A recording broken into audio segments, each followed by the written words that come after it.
हो गया स्टार्ट।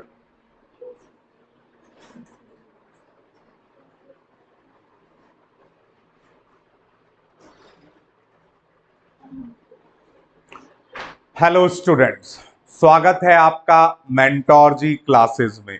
मैं विजय फिर आपके साथ जुड़ गया हूं बजाने नीट का DJ. Only 1 week almost we have and this NEET 2024 is just at the verge of our door. बस दरवाजे पर खड़ा ही है और कभी भी दस्तक दे सकता। तो इसलिए अब और कॉन्शियस होकर काम करने की जरूरत है और इस वक्त सबसे बेस्ट चीज एक ही है, to deal with the previous year question papers. More you deal, more you get your weaknesses or and strength and try to make those weaknesses solved as early as possible. So we were dealing with locomotion and movement and up to dicondylic skull we have mentioned in last class. So let's start ribs next.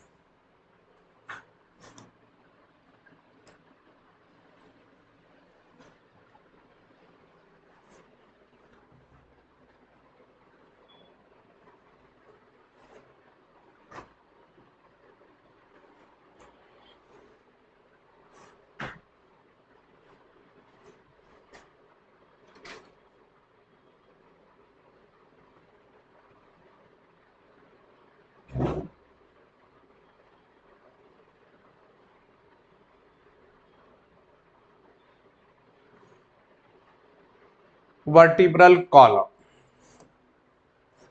देखिए जी, vertebral column को we can divide into 5 regions, जो कि इनकी जो structural and functional unit होती है उसको कहते हैं वर्टिब्री। ठीक है, सो इसको हम 5 रीजन में डिवाइड कर सकते हैं। पहला रीजन है आपका सर्वाइकल,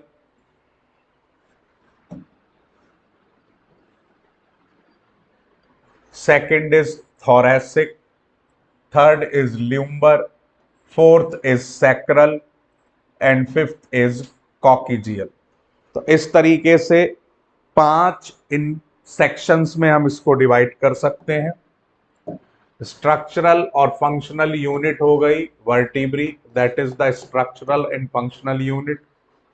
और जिस रीढ़ की हड्डी होती है उसको डॉर्सल साइड कहते हैं सभी ऑर्गेनिजम्स में।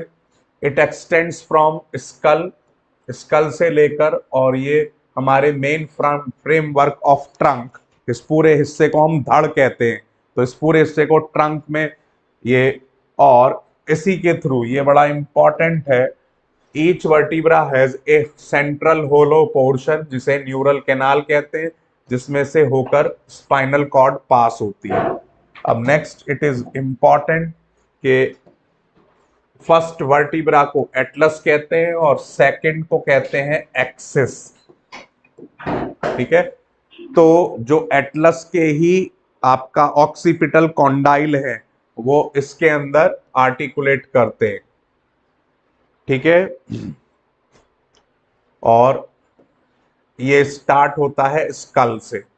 अब सबसे पहला गर्दन का रीजन होता है जिसको हम क्या कहते हैं, नेक रीजन को हम सर्वाइकल कहते हैं, और इसमें 7 वर्टिब्री होती। अब यहां पर एक बड़ा इंपॉर्टेंट पॉइंट इसमें दिया हुआ है, number of cervical vertebrae are 7 in almost all mammals including human being, that is very important। सभी मैमल्स में, अब जिराफ की गर्दन भले ही लंबी है लेकिन वर्टिब्री 7 ही होंगे, लंबाई उनकी बढ़ जाए, समझ में आ रही है बात, लेकिन वर्टिब्री 7 ही होंगे, तो ये ध्यान रखें आप। नेक्स्ट वर्टिब्रल कॉलम, अब इसमें नेक्स्ट हमारे आपके थोरैसिक वर्टिब्रे हो गए, ठीक है, 12 पेयर, और इसी तरीके से ल्यूम्बर, ल्यूम्बर आ गया ये कर्व, ठीक है। उसके बाद सैक्रल, सैक्रल ये हिस्सा होता है ऊपर की तरफ का, एंड देन वी हैव कॉकिजियल। अब यहां पर सैक्रल रीजन के लिए भी एक बात ध्यान रखनी है, 5 साल तक की एज के बच्चों में, ठीक है, up to 5 years of age, ये 4 होती, आपकी 5 होती हैं, और जो फ्यूज्ड होकर 1 बन जाती हैं। इसी तरीके से कॉकिजियल 4 होती है, जो फ्यूज्ड होकर एडल्ट में 1 बन जाती हैं। तो बच्चों में ये 33 होती हैं, लेकिन एडल्ट के अंदर 26 वर्टिब्रा होती है। तो ये भी आपको बात ध्यान में रखनी है, दैट इज इंपॉर्टेंट। अब इनके फंक्शंस की बात कर रहे हैं, ये that is very very important. देखिए जी, पहला स्पाइनल कॉर्ड को प्रोटेक्ट करना, दूसरा हेड को सपोर्ट करना, तीसरा रिब्स के लिए आर्टिकुलेशन देना, और बैक के लिए मस्कुलेचर प्रोवाइड करना। ये सारे काम किसके हो गए? इस आपके वर्टिब्रल कॉलम के। अब 4 पॉइंट्स हैं, तो सिंपल सी आप बात समझ सकते हैं, 4 पॉइंट का मतलब हो गया एक एमसीक्यू के लिए बढ़िया सोर्स बन जाता है। नेक्स्ट देखिए, स्टर्नम। इस फ्रंट बोन को हम स्टर्नम कहते हैं, that is the front bone. Sternum is a flat bone on mid ventral midline thorax, ठीक है। नेक्स्ट देखिए जी, 12 पेयर ऑफ रिब्स, और इनको हम 3 पार्ट में डिवाइड कर सकते हैं, that is very very important. These 3 parts, first is true ribs, second is false ribs, and 3 is floating ribs, ठीक है। टोटल 12 पेयर्स है, 1 से 7 तक का पेयर ट्रू रिब्स कहलाता है, 8, 9, 10 ये फॉल्स रिब्स कहलाते हैं। फॉल्स रिब को हम वर्टिब्रोकॉन्ड्रल भी कहते हैं, वर्टिब्रोकॉन्ड्रल, फॉल्स रिब का ये टेक्निकल बायोलॉजिकल नेम है। इसके अलावा एक बड़ा इंपॉर्टेंट पॉइंट है जो आपको ध्यान में रखना है, रिब्स एक तरफ से तो जुड़ी होती हैं ये वर्टिब्रल कॉलम से, और आगे जुड़ी हुई होती हैं ये स्टर्नम से। देखिए, each rib is a thin flat bone connected dorsally to vertebral column and ventrally to sternum. अब यहां पर ये बहुत बहुत इंपॉर्टेंट पॉइंट है, it has 2 articulation surfaces on its dorsal end. Dorsal end पर ही इसकी 2 आर्टिकुलेशन सरफेस वो होती हैं, पॉइंट्स, जहां से ये जुड़ती है, इसीलिए इसको बाइसेफेलिक कहते हैं, डॉर्सल पे, ठीक है। सो बाइसेफेलिक, बच्चे ज्यादातर ये समझ लेते हैं कि एक डॉर्सल और एक वेंट्रल, इसलिए बाइसेफेलिक कह रहे हैं, नहीं, डॉर्सल पर ही 2 पॉइंट होते हैं, इसलिए बड़ा कंफ्यूजिंग है, और ये नीट के लिए इंपॉर्टेंट हो जाता है, ठीक है, क्योंकि गलती के चांसेस इसमें ज्यादा है। अब फर्स्ट 7 पेयर्स ट्रू रिब्स कहलाती हैं। अब ये जिस कार्टिलेज से जुड़ी हुई हैं इसे कहते हैं hyaline cartilage, that is special cartilage hyaline. अब नेक्स्ट वाली जो है उन्हें फॉल्स रिब्स क्यों कहते हैं? फॉल्स रिब इसलिए कहते हैं, देखिए 8, 9, इसको देखिए 8, 9 और 10 को आप ध्यान से देखेंगे तो 8, 9 और 10 जो है ये जुड़ रही हैं आपकी किससे? 7 से जुड़ रही है।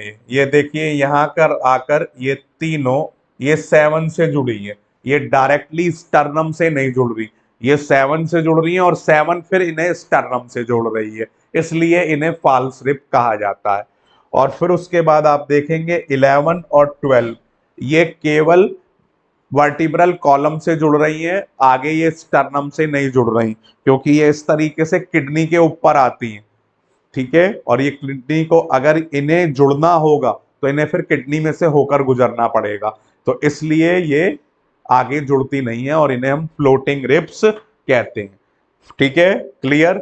लास्ट का ये पॉइंट फिर बड़ा इंपॉर्टेंट है, थोरेसिक वर्टिब्री, रिब्स और स्टर्नम सब मिलाकर रिब केज कहलाता है। थोरेसिक वर्टिब्री, रिब्स, स्टर्नम सब मिलाकर क्या कहलाता है? ठीक है जी। तो इसमें हमारे मुद्दे की बात क्या है? तो ये बाइसेफेलिक वाली बात बड़ी इंपॉर्टेंट है, दूसरी 3 कैटेगरी इनकी, ठीक है, हाइलिन कार्टिलेज, वर्टिब्रोकॉन्ड्रल, और ये आपका थोरेसिक वर्टिब्री, रिब्स और स्टर्नम सबको मिलाकर हम क्या कहते हैं? रिब केज कहते हैं। तो ऑल क्यों ये क्यों आए? सर्वाइकल का मतलब गर्दन, तो गर्दन से रिब्स का क्या मतलब? वो तो अलग पोर्शन हो गया बिल्कुल। नेक्स्ट, बोन्स ऑफ, अब देखिए अब बात करते हैं बोन्स की। अब जो भी दो गिर्डल्स हैं आपके, एक ये पेल्विक पेक्टोरल गिर्डल और एक पेल्विक गिर्डल, ठीक है, इनका ये दोनों हाफ है, यानी कि दो हिस्सों से मिलकर बनी हुई होती है। अब जैसे हम बात करें सबसे पहले आपका, अब इनमें पेक्टोरल गर्डल में हाथ आकर जुड़ रहा है, ठीक है, और पेल्विक गिर्डल में हमारे पैर आकर जुड़ रहे हैं। तो अब सबसे पहले बात करते हैं हम पेक्टोरल गर्डल के अंदर जुड़ने वाली आर्म, ठीक है। तो गिर्डल अभी बात करेंगे, पहले मैं फोर लिम्स और हाइंड लिम्स की बात कर रहा हूं। तो फोर लिम्ब में देखिए,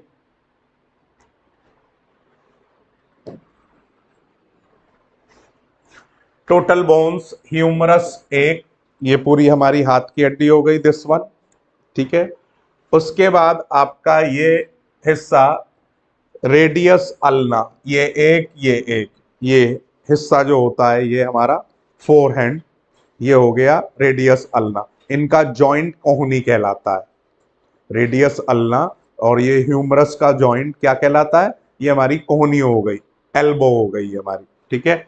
नेक्स्ट हो गए आपका कलाई। कलाई के अंदर 8 बोन्स होती हैं, कार्पल्स के अंदर 8 बोन्स। फिर उसके बाद हथेली के ऊपर 5, ये आपकी मेटाकार्पल्स होती हैं जो हमारी हथेली बनाती हैं। और फिर फेलेंजेस हो गई 14। अब ये सिंपल सा है, देखो एक उंगली 3 टर्न लेती है, तो एक उंगली के अंदर 3 बोन, 4 तिया 12, अंगूठे में 2, 14। सिंपल सा फंडा है। अब आप इन सबको कैलकुलेट करेंगे, सो दैट विल बी 30। तो एक हैंड के अंदर हमारी 30 बोन्स हो गई, तो दो हैंड के अंदर हमारी 60 बोन्स हो गई, ठीक है, क्लियर। अब बात करते हैं पैर की। देखिए जी, पैर के अंदर आप बात करेंगे, सो इन लेग वी हैव 1 फीमर, जिसे हम थाई बोन कहते हैं, ठीक है। पेटला घुटना बनाता है ये। उसके बाद घुटने से नीचे की दोनों बोन, एक टिबिया, एक फिबुला, ठीक है जी। नेक्स्ट टार्सल, जिसे टखना कहते हैं हम, ये 7 बोन्स होती है। अब यहां पर ये बड़ा इंपॉर्टेंट है, नीट के लिए बड़ा इंपॉर्टेंट। टार्सल और कार्पल में यही डिफरेंस है, कार्पल में 8 बोन्स होती हैं, टार्सल में 7 बोन होती है।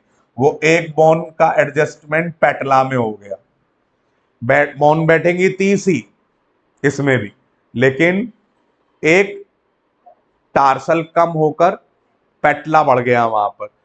मेटाटार्सल वही 14 है टोटल, और फेल सॉरी 5, ये 5 और ये 5 और ये वही 14। तो इस तरीके से टोटल मिलाकर ये भी आपके, ठीक है, क्लियर। नेक्स्ट देखिए जी, अब बात करते हैं पेल्विक गर्डल और पेक्टोरल गर्डल की। देखिए जी, दो हाफ हैं, एक ट्राइंगुलर शेप बोन होती है जिसे हम कहते हैं स्कैपुला, और आगे एक कॉलर बोन होती है जिसे हम कहते हैं क्लेविकल। अब यहां पर कुछ बड़ी इंपॉर्टेंट चीजें हैं which we need to know, जो हमें अच्छे तरीके से क्लियर होनी चाहिए।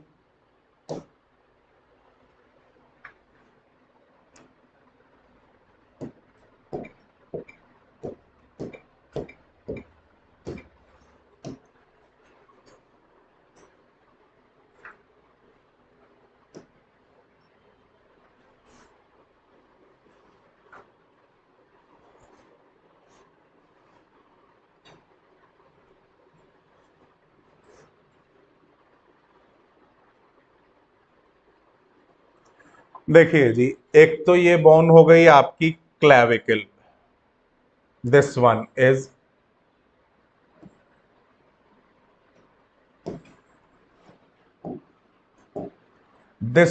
इज क्लेविकल, और ये पूरी आपका हो गई स्कैपुला।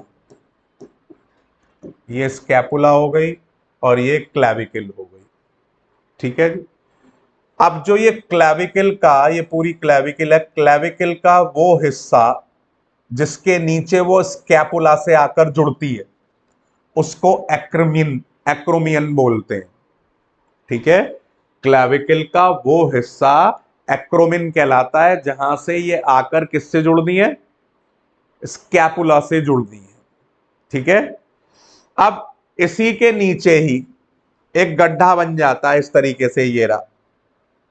इस गड्ढे को कहते हैं ग्लेनॉइड कैविटी, और इसमें ह्यूमरस का हेड आकर जुड़ जाता है।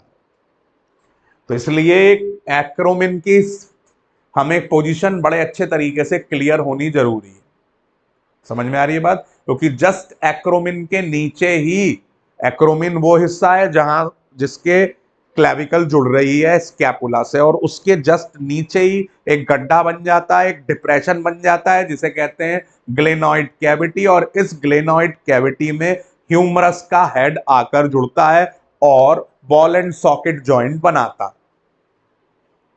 ठीक है, क्लियर? तो अब इसको देखते हैं।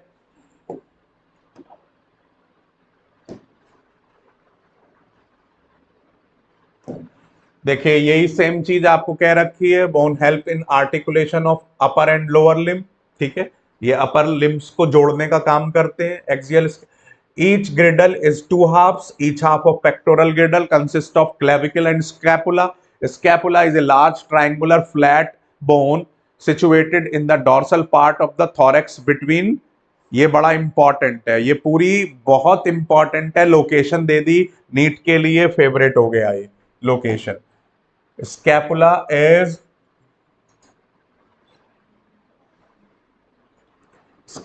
is large triangular flat bone situated in dorsal part of the thorax between second and seventh rib. So that is very very important. Next देखिए, dorsal flat triangular body of scapula has a slightly elevated ridge called spine which projects as a flat expanded process, जिसे कहा हमने एक्रोमिन। ठीक है, समझ में आ रही है बात? तो जो उससे पहले एक नोकीला पॉइंट बनता है उसे स्पाइन, और उसका ये फ्लैट एक्सपेंडेड प्रोसेस एक्रोमिन। अब एक्रोमिन यहीं पर क्लेविकल क्या करती है, आर्टिकुलेट करती है इससे ही। ठीक है जी। और इससे जस्ट नीचे ही क्या होता है, below the acromion there is a depression called glenoid cavity, और इस glenoid cavity के अंदर क्या होता है, articulates with the head of humerus, और बनाते हैं ये शोल्डर जॉइंट। ठीक है, क्लेविकल के दोनों तरफ कर्वेचर्स होती हैं, long slender bone with to curvature, और इसलिए इस बोन को हम कॉलर बोन भी कहते हैं। तो इसके अंदर आपके क्लेविकल, स्कैपुला, स्कैपुला की आपकी लोकेशन, उसके बाद एक्रोमिन, स्पाइन, ग्लेनॉइड कैविटी, और ह्यूमरस का हेड उसके साथ जुड़कर शोल्डर जॉइंट, जिसे हम बॉल एंड सॉकेट जॉइंट कहते हैं। तो all these are the important questions जो भी इसके ऊपर बन सकते हैं। ठीक है जी। नेक्स्ट आता है अब पेल्विक गर्डल, जिसे कॉक्सल बोन से बनी हुई होती हैं, दो कॉक्सल बोन, और दो कॉक्सल बोन मिलाकर पूरा हमारा पेल्विक गर्डल बनता है।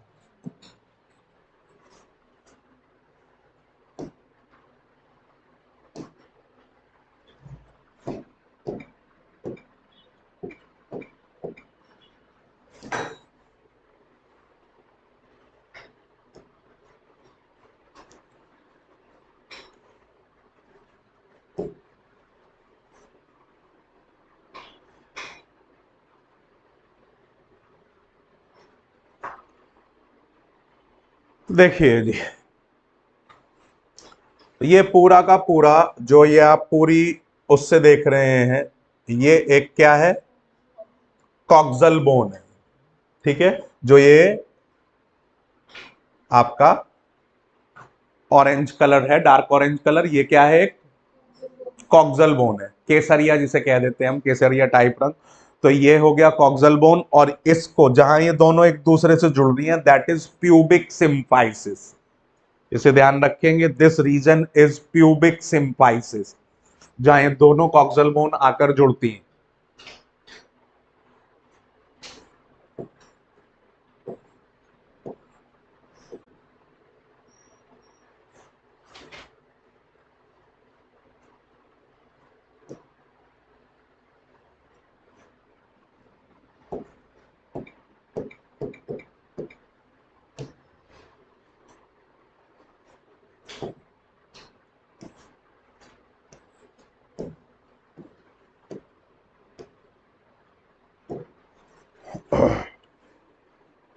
अब आप देख रहे हैं जहां पर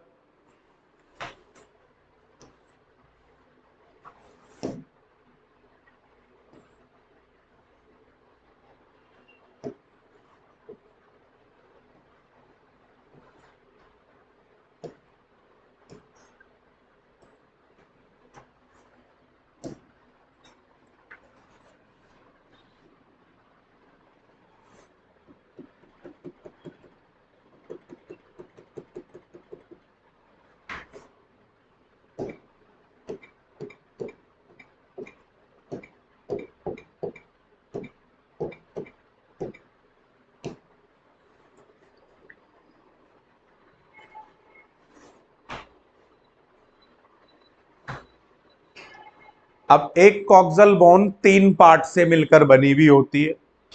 first is ilium,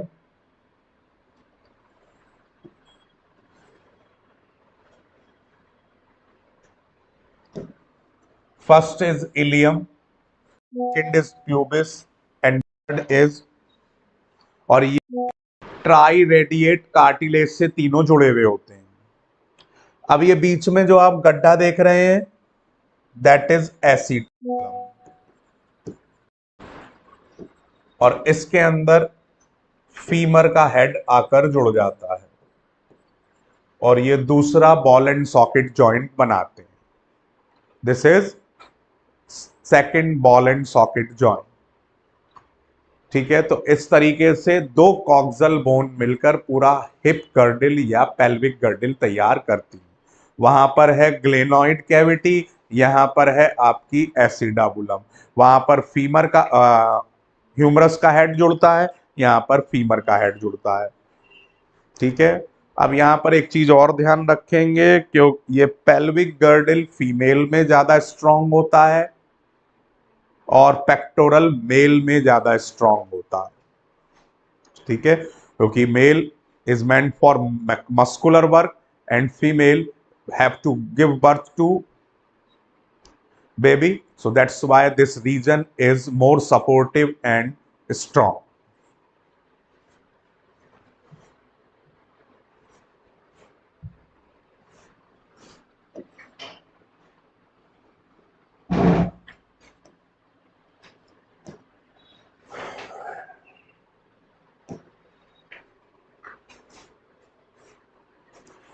So this is pelvic girdle consists of two coxal bones.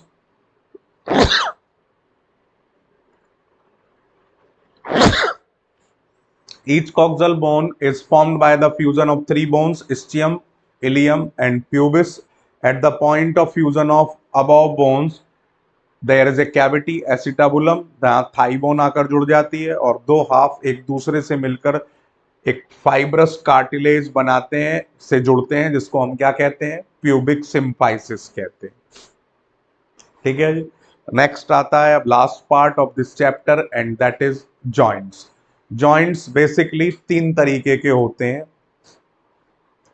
Immovable joints, slightly movable joints, और तीसरे होते हैं आपके फ्रीली मूवेबल जॉइंट्स। तो आप इसको तीन पार्ट में डिवाइड कर सकते हैं। अब यहां पर एक बड़ा इंपॉर्टेंट पॉइंट और है कि जो आपको समझने की जरूरत है, थोड़ा सा ये फिजिक्स यहां पर इंक्लूड होती है, और ये एक बड़ा इंपॉर्टेंट पॉइंट है, इसलिए समझना जरूरी भी है। देखिए, फिजिक्स में, मैकेनिक्स में हम पढ़ते हैं लीवर, और लीवर के अंदर तीन चीजों से मिलकर एक लीवर बना हुआ होता है। अब फॉर एग्जाम्पल, जैसे सपोज कीजिए मैंने एक कैंची का एग्जाम्पल लिया आपका, तो जहां पर कैंची का पेच लगा हुआ होता है तो उसे बोलेंगे फलक्रम, क्योंकि इसके दोनों तरफ मूवमेंट होता है, इस तरीके से मूव करते हैं ये दोनों ब्लेड ऊपर नीचे। तो जिस पर्टिकुलर फिक्स पोजीशन पर कोई भी मशीन मूव करेगी वो क्या कहलाएगा? फलक्रम। अब फलक्रम के अलावा दूसरा हिस्सा, इस बीच में यहां पर हम कोई भी कपड़ा, कोई भी काटने के लिए रखेंगे तो वो कहलाएगा लोड। क्या कहलाएगा? लोड। ये हो गया आपका फलक्रम। और तीसरा है जी आपका, ये हो गया फलक्रम, और तीसरा हो गया जहां पर हम उंगली डालकर इसमें एफर्ट लगाएंगे, एफर्ट। ठीक है, तो इन तीन को मिलाकर जो एक जनरल ऑब्जेक्ट बनता है उसे हम सिंपल लीवर कहते हैं, और lever is a kind of machine, एक तरीके का ये मशीन है। अब लीवर जो होता है वो आपका तीन तरीके का होता है, first kind of lever, second kind of lever, and third का है 1 2 3 फ्ली। 1 2 3 फ्ली, इसका मतलब यह है कि फर्स्ट काइंड ऑफ लीवर में आपका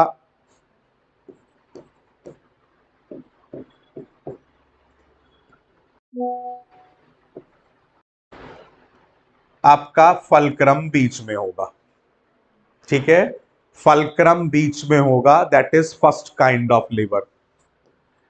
सेकंड काइंड ऑफ लीवर में आपका लोड बीच में होगा, और थर्ड काइंड ऑफ लीवर में एफर्ट बीच में होगा। समझ में आ रही है बात? बीच का मतलब ये नहीं है कि बिल्कुल मिडिल में, इन बिटवीन, कहने का मतलब ये। अब जैसे हमारे शरीर के अंदर, अब ये कहां से आया, किस तरीके से मैं समझाना चाह रहा हूं। देखिए, सपोज कीजिए ये रिमोट मैंने इस तरीके से रखा, तो मूवमेंट कहां हो रही है? कोनी पर हो रही है, तो कोनी हो गया fulcrum.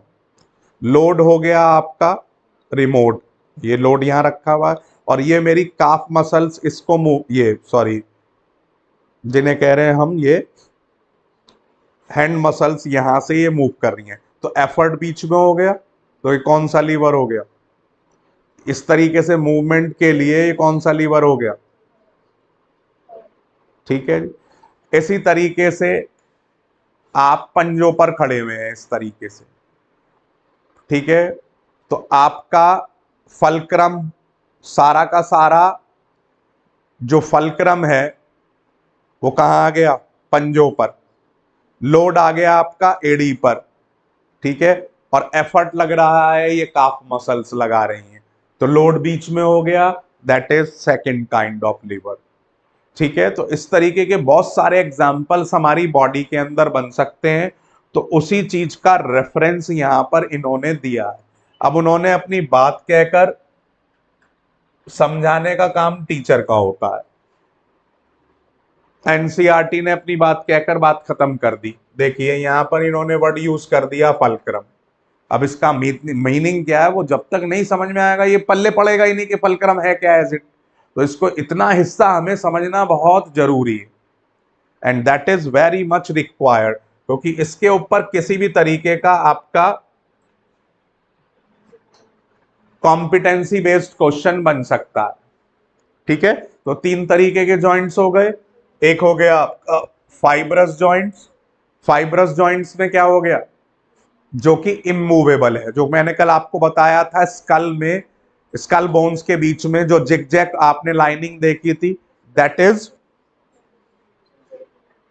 sutures, these are fibrous joints। कोई end to end dense fibrous connective tissue, dense fibrous connective tissue, sutures, और ये क्रेनियम में मिलेगा जो फिक्स कर देते हैं लेकिन कोई मूवमेंट अलाउ नहीं करते। नेक्स्ट, कार्टिलेज जॉइंट्स जो हो गए, दीज टुगेदर विथ कार्टिलेज, अब एडजेसेंट वर्टिब्रा को जोड़ने के लिए वर्टिब्रल कॉलम में हो गया हमारे, ठीक है जी। और लिमिटेड मूवमेंट है, भाई हम आगे झुक गए, पीछे झुक गए, साइड में झुक गए, तो इतना मूवमेंट ये हमें प्रोवाइड करता है, ठीक है, that is due two cartilage. उसके बाद आता है हमारा साइनोवियल जॉइंट। देखो भाई, जितने भी ये जॉइंट्स हैं इनके अंदर एक स्पेशल कैविटी होती है जिसे साइनोवियल कैविटी कहते हैं।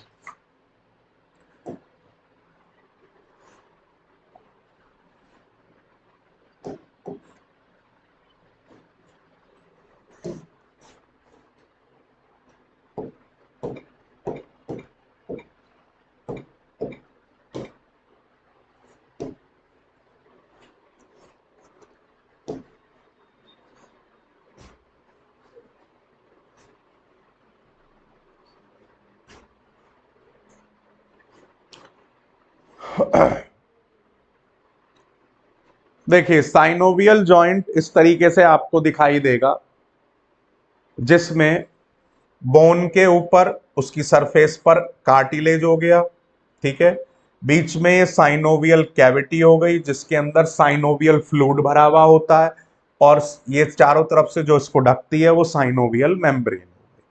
तो बेसिकली क्या है, जब बोन इस तरीके से एक दूसरे पर मूव हो रही है, तो अब जब ये एक दूसरे से रगड़ खाएंगी तो दर्द होगा, और दर्द होगा तो हम जॉइंट को क्यों चलाना चाहेंगे, और यही होता है जिसे हम कहते हैं आर्थराइटिस।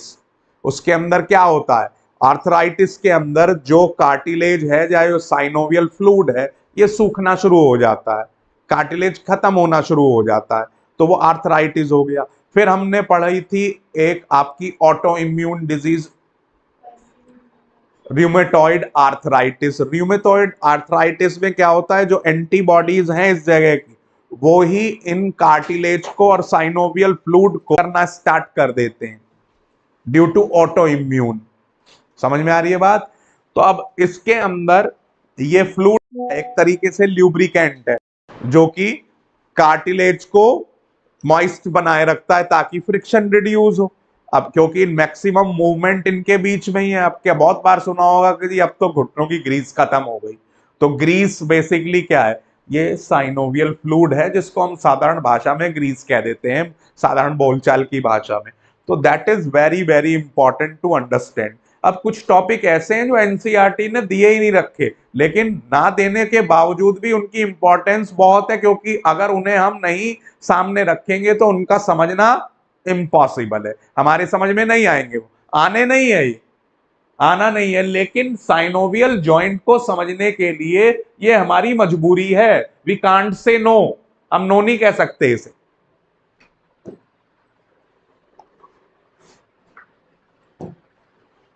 ठीक है, तो synovial joints are characterized by fluid filled synovial cavity articulating surface of the two bones. कैसे था, डायग्राम मैंने आपको दिखाया। Such an arrangement allow considerable movement, क्यों अलाउ करता है, क्योंकि फ्रिक्शन फ्री सरफेस देता है। भाई कार्टिलेज दोनों एक दूसरे से रगड़ बचाते हैं बोन की, और साथ ही साथ उनके बीच में फ्लूइड हमेशा कार्टिलेज को मॉइस्ट रखता है ताकि उनके बीच में रगड़ की गुंजाइश ना हो, खत्म हो जाए बिल्कुल फ्रिक्शन, ऑलमोस्ट खत्म से मतलब ऑलमोस्ट नील। अब इनके अंदर लोग और मैनी अदर मूवमेंट सभी, अब जैसे सबसे पहला बॉल एंड सॉकेट जो ह्यूमरस और पेक्टोरल के बीच में हो गया, और साथ के साथ आप इसको हिप और फीमर के बीच में भी, ये भी आपका, क्योंकि आपका फ्री मूवमेंट है, किसी भी डायरेक्शन में आप अपनी टांग को भी इसी तरीके से किसी भी डायरेक्शन में घुमा सकते हैं। नेक्स्ट, अब जो हिंज जॉइंट है, हिंज जॉइंट आपका या तो कोनी और ये घुटना, ये एक ही डायरेक्शन में मूव होगा किसी भी, ठीक है। जैसे हिंज मतलब होता है कब्जा, जैसे विंडो में दरवाजों में कब्जे लगे हुए होते हैं और वो एक ही डायरेक्शन में मूवमेंट शो करते हैं, तो उसी तरीके से हिंज, ठीक है। नेक्स्ट, तीसरा है आपका पिवट। पिवट हो गया एटलस और एक्सिस के बीच में, जिसकी वजह से हम इसका ये यस और नो वाला मूवमेंट कर पाते हैं, ठीक है। नेक्स्ट, उसके बाद ग्लाइडिंग जॉइंट बिटवीन कार्पल्स, ठीक है, कार्पल्स, ये जो हम मूवमेंट कर पा रहे हैं ये कार्पल्स की वजह से कर पा रहे हैं। और सैडल जॉइंट कार्पल और मेटाकार्पल के बीच में,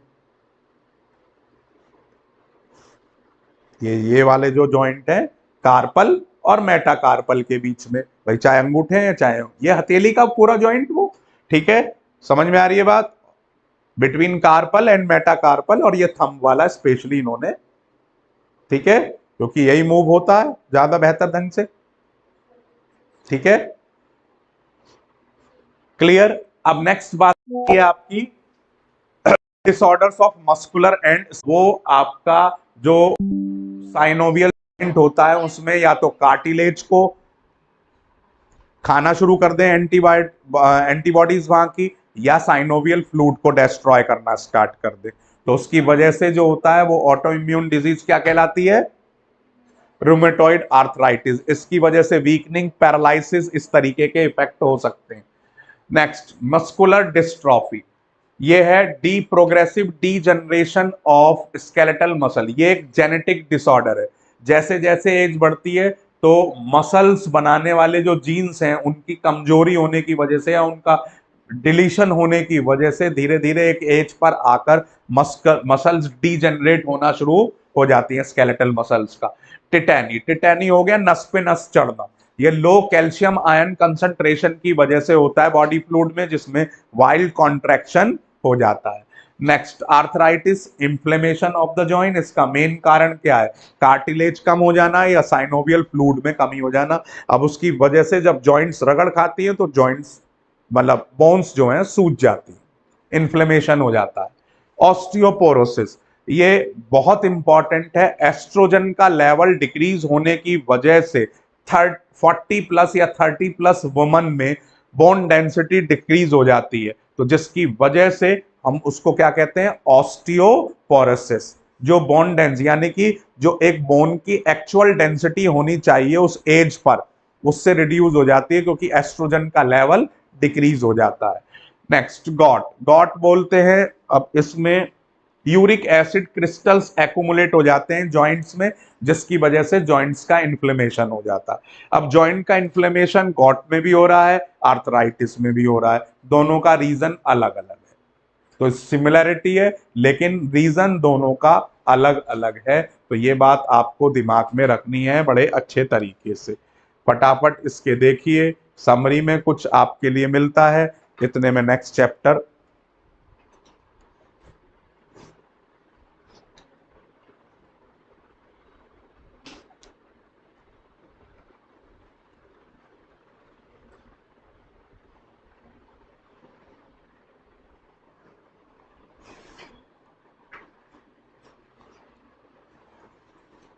जित मैंने आपको बताई हैं ये सब किसी ना किसी फॉर्म में क्वेश्चन फ्रेम कर सकती हैं, तो इसलिए उस हिसाब से आपको भी दिमाग में रखना।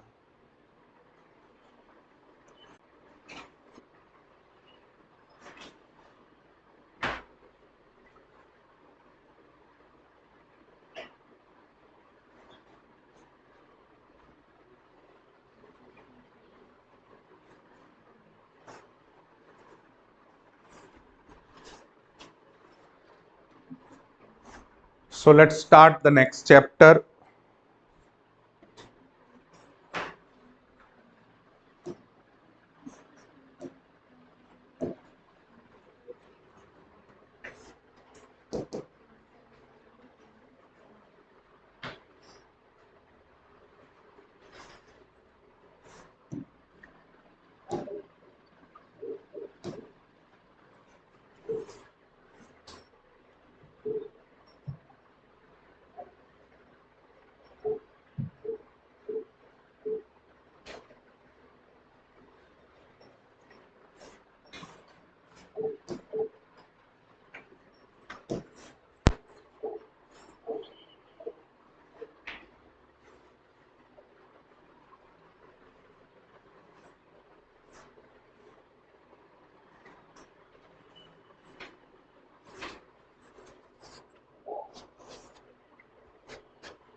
देखिए जी, नेक्स्ट है अब आपका neural control and coordination.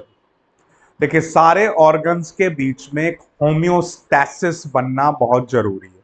Homeostasis का मतलब है इक्विलिब्रियम। देखो, अब टाइमिंग और अमाउंट, दो चीजें बड़ा डिपेंड करती हैं।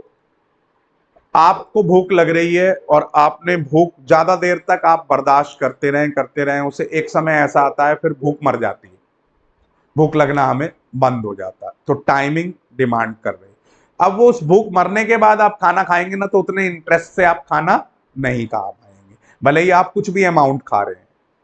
तो that is very very important. उसी तरीके से नर्वस सिस्टम और एंडोक्राइन सिस्टम, ये दो चैप्टर ही अब हमारे बाकी रह गए हैं। अब यहां पर एक क्वेश्चन बड़ा अच्छा दिमाग में आता है कि जब हमारे पास इतना जबरदस्त बढ़िया नर्वस सिस्टम है, why we need a endocrine system. देखिए, बहुत सारी जगह ऐसी हैं जहां पर नर्व्स नहीं है। मैंने आपको बताया नर्व्स का तीन जगह इंपॉर्टेंस है, जो सबसे ज्यादा जुड़ी हुई हैं वो तीन चीजें। नर्व का नर्व से कनेक्शन, नर्व का ग्लैंड से कनेक्शन, नर्व का मसल से कनेक्शन। अब और भी तो हिस्से हैं जहां पर इनका कनेक्शन है ही नहीं। तो जहां इनका कनेक्शन नहीं है वहां पर किसका कनेक्शन? एंडोक्राइन सिस्टम का कनेक्शन है। अब ये इसीलिए muscular muscular system, nervous system और एंडोक्राइन सिस्टम ये बहुत इंपॉर्टेंट है लोकोमोटरी मूवमेंट के लिए और किसी भी तरीके के फंक्शनिंग के लिए। अब ऐसे ही अंदर, अब जैसे ही एसिडिक मीडियम, सो आपका एसिडिक मीडियम वाला फूड इंटेस्टाइन में पहुंचता है तो तुरंत एक्टिवेशन होता है और तभी इंटेस्टाइनल जूस यानी कि सैकस एंटेरिकस निकलता है। तो वो एक तरीके का स्विच ऑन है, और वो स्विच ऑन किसकी वजह से है? एंडोक्राइन सिस्टम की वजह से। ठीक है, और इसी तरीके से ये सारा कोऑर्डिनेशन नर्वस सिस्टम बाकी ऑर्गन्स के साथ मिलकर, अब ये कोऑर्डिनेशन नर्वस सिस्टम ही कराता है कि सारे ऑर्गन्स सिस्टम एक दूसरे के साथ जुड़े हुए हैं और एक दूसरे के साथ मिलकर काम कर रहे हैं, और उसी को ही हम क्या नाम देते हैं? कोऑर्डिनेशन नाम देते हैं। तो coordination is the process through which two और more organs interact and complement the function of. अब आप सिंपल सी बात सोचो, सारी चीजें आकर ब्लड पर रुक जाती हैं। अब फेफड़ों में पहुंच गई ऑक्सीजन, और वो ऑक्सीजन एल्वियोली के थ्रू ब्लड वेसल्स में मिक्स नहीं होंगी, ब्लड में मिक्स नहीं होंगी, तो वो कैसे बॉडी पार्ट्स तक पहुंचेगी? और ऐसे ही ब्लड के थ्रू CO2 अगर आएगी नहीं एल्वियोली में, तो वो बाहर कैसे पहुंचेगी? इसी तरीके से ब्लड, नाइट्रोजन रिच ब्लड जो है, nitrogenous content rich blood, oxygen आपका किडनी को नहीं पहुंचेगा तो यूरिनिफेरस ट्यूब्यूल्स उसे फिल्टर कैसे करेंगे? ठीक है, और फिल्टर्ड हुआ हुआ ब्लड वापस नहीं आए तो वो बॉडी पार्ट्स को सप्लाई कैसे? तो ब्लड की बड़ी जबरदस्त इंपॉर्टेंस है, और उसी तरीके से न्यूट्रिएंट्स का आना जाना और वेस्ट का आना जाना। तो ये सारा कोऑर्डिनेशन बहुत इंपॉर्टेंट है, इसलिए हमारे पास एक प्रॉपर सिस्टम होना जरूरी है।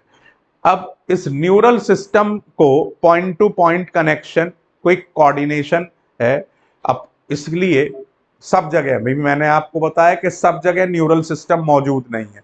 जहां न्यूरल सिस्टम मौजूद नहीं है वहां एंडोक्राइन सिस्टम है। मेजर एरियाज न्यूरल सिस्टम के क्या है? Between two nerves, between nerves and muscle, और बिटवीन, तो एक तो हो गया न्यूरोग्लैंडुलर सिस्टम, एक हो गया न्यूरोमस्कुलर, और एक साइनेप्स। सिंपल जिसे हैं तो तीनों ही साइनेप्स ही है, लेकिन एक प्रॉपर साइनेप्स हो गया बिटवीन टू न्यूरॉन्स।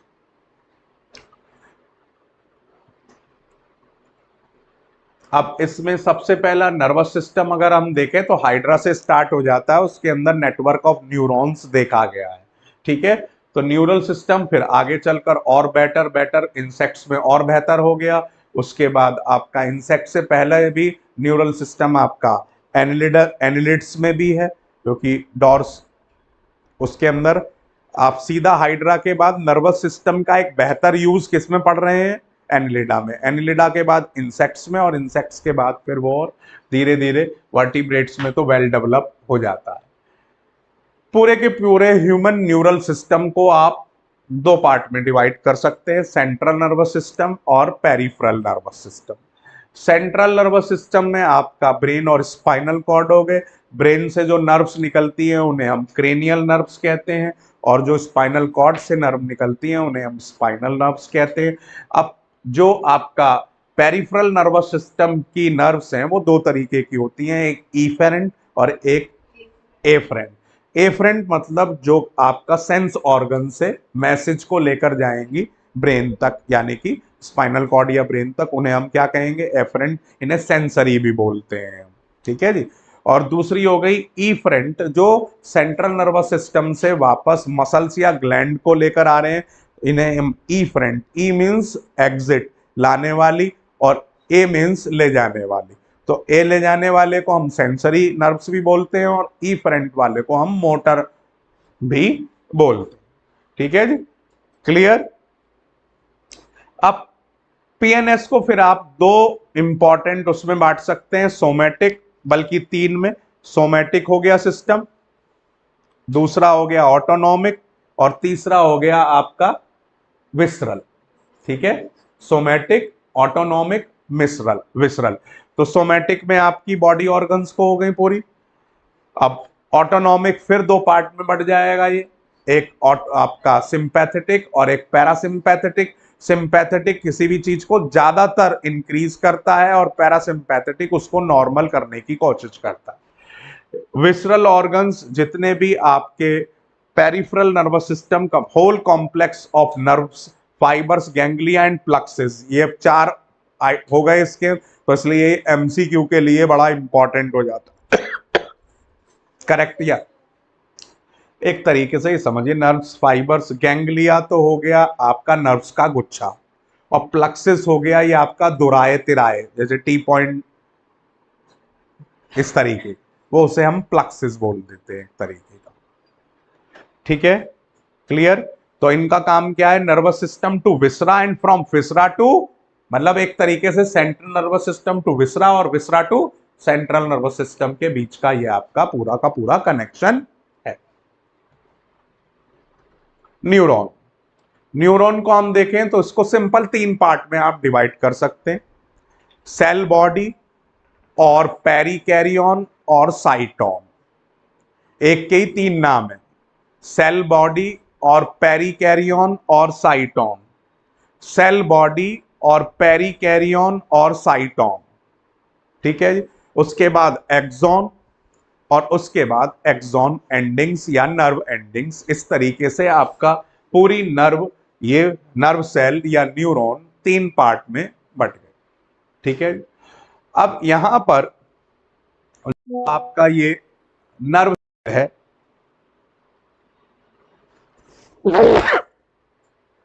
इस नर्व सेल के लिए एक चीज और आप बात ध्यान में रखेंगे भाई, न्यूक्लियस हो गया सेल बॉडी में, इसमें साइटोप्लाज्म हो गया, साइटोप्लाज्म में निस्ल ग्रेन्यूल्स हो गए। निस्ल ग्रेन्यूल्स की जानकारी बुक में नहीं दे रखी, लेकिन ये फॉर्मेशन और स्टोरेज ऑफ आरएनए के लिए माना जाता है। अब इसमें दी भी नहीं है, इसलिए पूछे जाने के चांसेस भी जीरो है, आप अब नहीं आता कुछ भी। ठीक है जी। अब ये निस्ल ग्रेन्यूल्स आप देख रहे हैं, जो बड़ी ब्रांचेस हैं। अब ये ट्री जैसा लगता है, डेंड्रोन का मतलब ही होता है ट्री, तो उसी के बेसिस पर इनका नाम रखा गया है। जो बड़ी ब्रांचेस है वो डेंड्रॉन्स हो गई, और जो उससे और छोटी ब्रांच वो डेंड्राइट्स। अब डेंड्रॉन मीनिंग ही होता है पेड़, तो ये पेड़ जैसी लग रही है, इसलिए इसका नाम उस बेसिस पर रख दिया गया। अब एक्सॉन जो है, इस एक्सॉन के ऊपर में भी दो या तीन लेयर्स हो सकती हैं, मिनिमम दो तो हैं, एक तो एक्सोलेमा और एक न्यूरोलेमा। ठीक है जी। उनके बीच में किसी किसी के अंदर माइलिन शीथ भी होती है। ठीक है। तो जिनमें माइलिन शीथ होगी वो माइलिनेटेड न्यूरॉन, और जिनके अंदर नहीं होगी वो नॉन माइलिनेटेड न्यूरॉन। अब ये बड़ा इंपॉर्टेंट है, देखिए जो myelinated nerve fibres are developed with Schwann cells, जो आप देख रहे हैं, जो माइलिन शीथ को रिलीज करती हैं, और इनके बीच का जो एडजेसेंट गैप होता है दो माइलिन शीथ्स का, उसको हम नोड्स ऑफ रेनबियर कहते हैं। और माइलिनेटेड न्यूरॉन स्पाइनल और क्रेनियल नर्व्स में पाई जाती है। तो इससे कंडक्शन थोड़ा सा फास्ट हो जाता है, ठीक है। और अनमाइलिनेटेड न्यूरॉन में भी श्वान सेल्स होती हैं, लेकिन वहां पर श्वान सेल्स माइलिन शीथ को रिलीज नहीं करती हैं, और ये ऑटोनोमस और सोमैटिक नर्वस सिस्टम में पाया जाता है। ये बड़ा इंपॉर्टेंट है, वो अब पूछा जाता है। इसी तरीके से ऑटोनोमस और सोमैटिक दोनों में माइलिनेटेड, वो नॉन माइलिनेटेड है, अनमाइलिनेटेड। नेक्स्ट है जी आपका अब तीसरा, based on number of axon और डेंड्राइट्स। तीन तरीके की न्यूरॉन्स होती हैं। एक तो मल्टीपोलर, जिसमें एक एक्सॉन है और 2 और मोर डेंड्राइट्स हैं, जैसे आपको सामने दिखाई दे रही हैं, ठीक है जी। और ये हमारे सेरिब्रल कॉर्टेक्स में पाई जाती है। बाइपोलर, जिसमें एक एक्सॉन होगा एक डेंड्राइट होगा, बाई मीन्स 2, ठीक है जी। ये हो गई हमारी रेटिना ऑफ आई में, ये सब बड़े इंपॉर्टेंट है। तीसरा हो गया यूनिपोलर, जिसमें आपका केवल cell body with one axon, cell body with one axon, ये हमारी एम्ब्रियोनिक स्टेज में पाई जाती है, ठीक है जी। उसके बाद आप देख रहे हैं knob like structure, synaptic knob और एक्सॉन टर्मिनल्स हो गए, ठीक है। अब इनके सामने आमने ही, अब ये बड़ा इंपॉर्टेंट है, एक के एक्सॉन एंडिंग्स दूसरे के डेंड्राइट्स के सामने होते हैं, and that is one way traffic. उल्टा नहीं हो सकता, ये एक न्यूरॉन के एक्सॉन एंडिंग्स दूसरे के डेंड्राइट्स के सामने होंगे, एक के एक्सॉन एंडिंग्स दूसरे के डेंड्राइट्स के सामने, and that is one way traffic. हमेशा डेंड्राइट्स से आपका एक्सॉन एंडिंग से डेंड्राइट्स की तरफ मूवमेंट होगा, ठीक है। और ये एक बड़ा लॉजिकल सीक्वेंस वाला क्वेश्चन कई बार बोर्ड में आ चुका है आपका, कि भाई अब डेंड्राइट से रिसीव किए एक ने, डेंड्राइट से वो गए साइटोन में, साइटोन से एक्सॉन, एक्सॉन से एक्सॉन एंडिंग्स, और एक्सॉन एंडिंग्स के फिर दूसरे के डेंड्राइट्स। तो इस तरीके से लॉजिकल सीक्वेंस आपको 3-4 ऑप्शन देकर पूछा जा सकता है, तो अवेयर फॉर दैट, ये बड़ा इंपॉर्टेंट है। अब साइनेप्स किस तरीके से वर्क करता है वो पूरा समझेंगे ही हम, कल इसको नेक्स्ट क्लास में कंप्लीट करेंगे। और जनरेशन और कंडक्शन ऑफ नर्व इंपल्स और साइनेप्स किस तरीके से वर्क करता है, कल की बड़ी इंपॉर्टेंट क्लास है, जिसमें आपको एक एक पॉइंट ऑफ व्यू को समझकर आगे बढ़ना है। इसमें से ईयर आई वाला पोर्शन पूरा कट हो चुका है, अब वो सिलेबस में नहीं है, तो हमारा केवल 2 टॉपिक बचते हैं इसमें, साइनेप्स का पूरा डिस्क्रिप्शन, और दूसरा आपका जनरेशन एंड कंडक्शन, और तीसरा आपका brain. So only 3 topics are left from this chapter, और ये फिर चैप्टर आपका कंप्लीट हो जाएगा। एंड देन हाँ, ये भी कट गया है, ये भी नहीं है, रिफ्लेक्स भी नहीं है, ब्रेन तक लास्ट है इसमें, ठीक है। तो कल इसमें आगे बढ़ते हैं, जुड़ते हैं, और इसे टाइम से कंप्लीट करने की कोशिश करते हैं। और जो भी बीच के फिर 4-5 दिन लास्ट के बचते हैं, उसमें कुछ इंपॉर्टेंट क्वेश्चंस करते हैं ऐसे, जिनके आने के बड़े जबरदस्त चांसेस हैं, तो उन्हें ढूंढकर कुछ मैं मार्क कराऊंगा, चीजें कराऊंगा, ताकि आप उनके ऊपर फोकस करें। देखो, बायोलॉजी सीधी सी सिंपल सी एक ही बात के ऊपर डिपेंड करता है कि आप उसको कितना मल्टीपल टाइम उसके एक्सेस को समझते, उसके कॉन्सेप्ट को, क्योंकि इन्हीं बेसिस पर क्वेश्चन आने हैं। इन्हें बार बार रिवाइज करते रहिए मजबूती से, और यही आपको बेस्ट अपीयरेंस देंगे, ठीक है।